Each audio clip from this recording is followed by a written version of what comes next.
నవమాసాలు మోసి పురిటి నొప్పులను ఓర్చి జన్మనిచ్చును పసికందుకు తన ప్రాణం ధారపోసి కాపాడును ప్రాణానికి తన ప్రాణం అడ్డువేసి అపురూపంగా పెంచుతుంది తన బిడ్డను అమ్మ.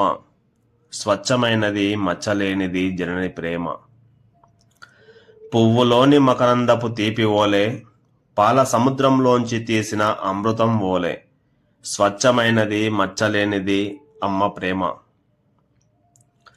ధనాన్ని దాచిన కుబేరుని ఓలే, కోరికలు తీర్చే కల్పవృక్షం ఓలే, తమ పిల్లల కోరికలు తీర్చును అమ్మ. స్వచ్ఛమైనది మచ్చలేనిది మాతృప్రేమ. వర్షాకాలంలో చిగురించిన వృక్షాల అందం ఓలే, కోకిల యొక్క గానాల మధురం ఓలే, పచ్చని పంట పొలాల ఆకర్షణ ఓలే, స్వచ్ఛమైనది మచ్చలేనిది తల్లి ప్రేమ.